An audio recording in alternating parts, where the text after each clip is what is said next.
And what I'm doing now is where this skull is so fragile, I'm going to stuff the cranium so that it is less prone to break.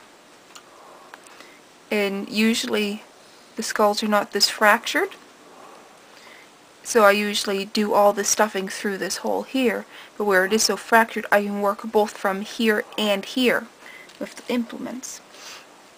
And what I'm going to do is I'm going to put some glue in it.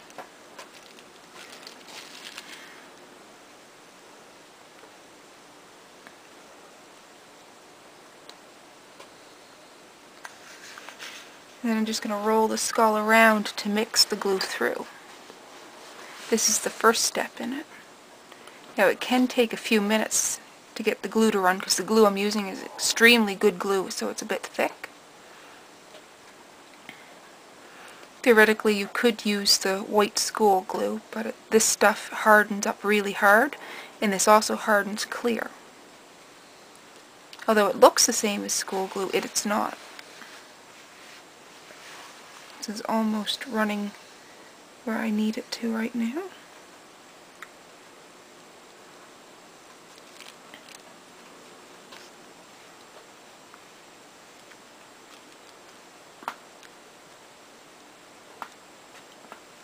And I take the toilet paper and I twist it a bit.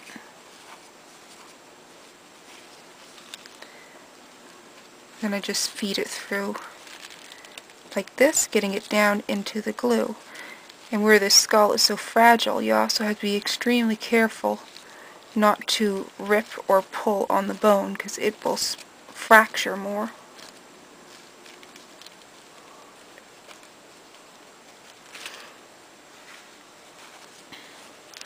And I learned this technique from another woman in the Art Association, and she does this with her crab shells.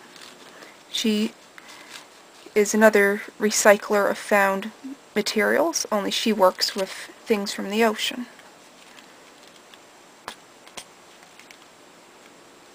I'll have to get another bottle of glue after this.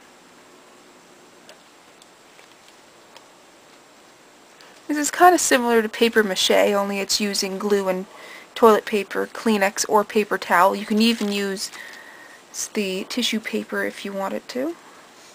Although tissue paper, I'm assuming, would be a bit harder to work with where it's so much more thick and abrasive. It might be harder to tuck into the tiny little bones.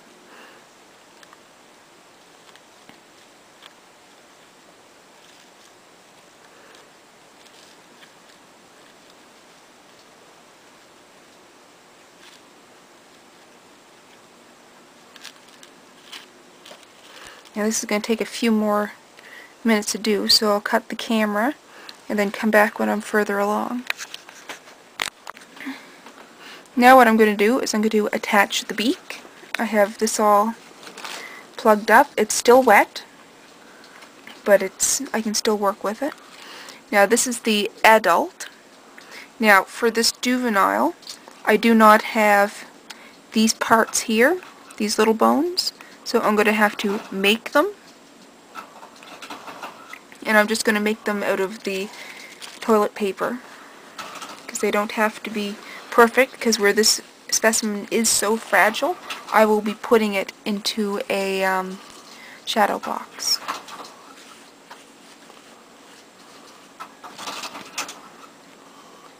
Just putting some glue on the toilet paper and bunching it up.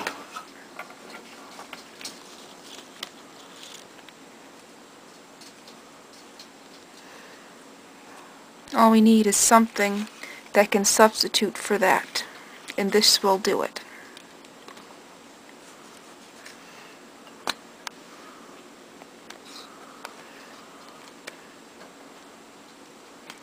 Definitely have to run out and get more glue after this.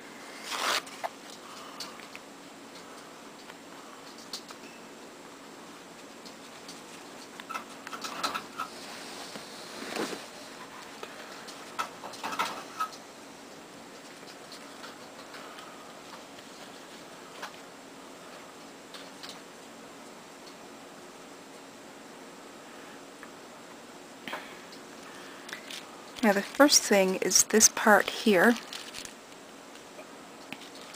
It has to go on the front.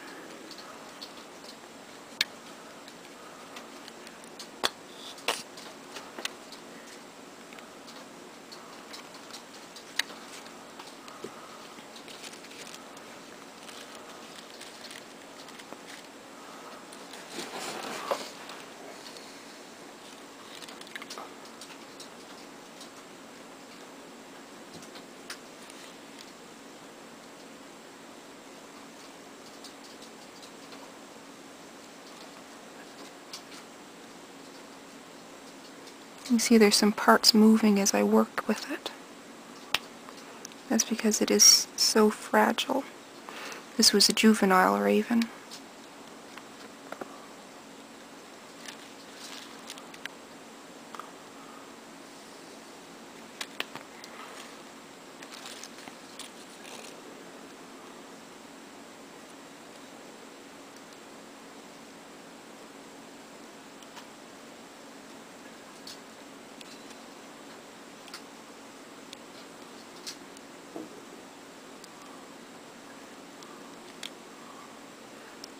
Part come off.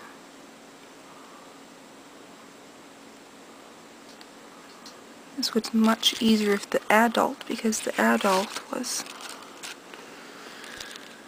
more mature.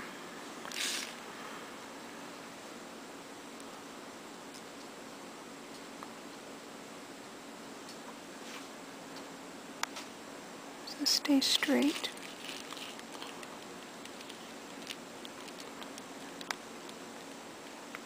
What I'm do is I'm going to make a little cushion to hold that up. It doesn't matter if the glue sticks it onto it or not, because it can be removed later on.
This shows that it's not always easy to do this. I think what I'll do is make a tiny little piece that'll go in there.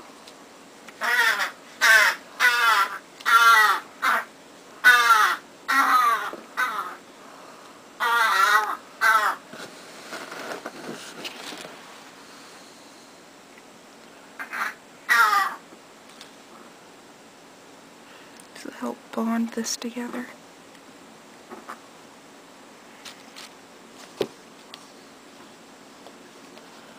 The whole lid's coming off.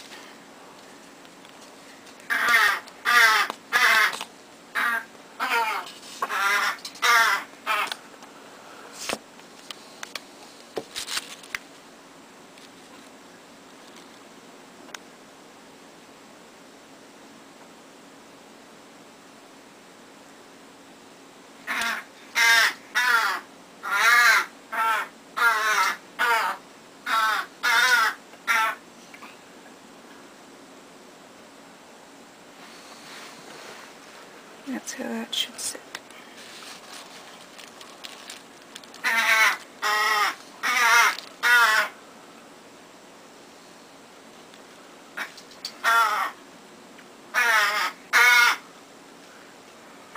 Yeah, that angle looks right. So we'll let this dry like this, and then just do it piece by piece after that to get it on. And Callie likes to help. Don't you, Callie? You like helping? You like helping me? Yes, you're a good girl. You gonna go back to sleep? Go back to sleep, puppy.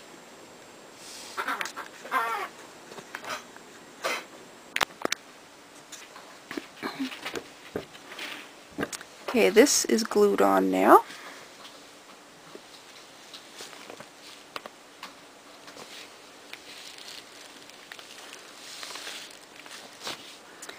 So now what I have to do is glue in the next piece. And there's a cat. Oh, super kitty. Alright, you fly over there into the sunbeams. Icarus.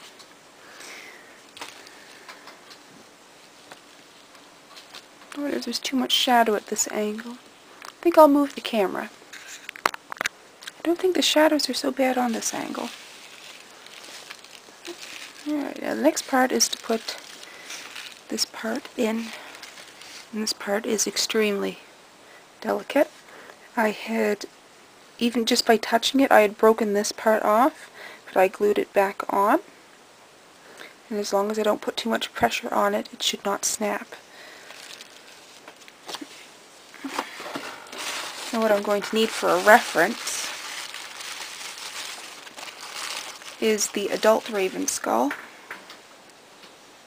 so that I can look up inside and see which way that little piece goes in.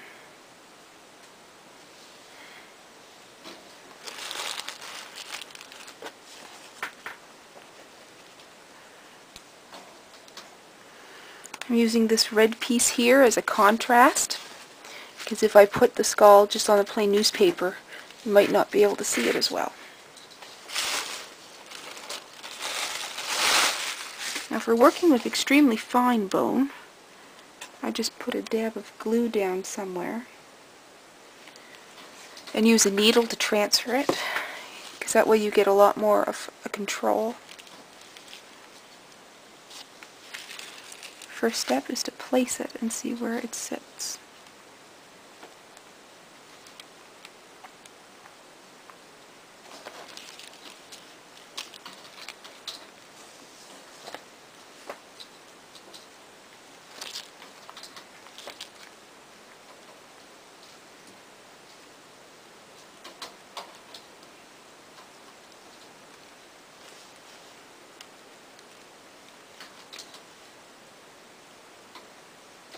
And that's where it goes.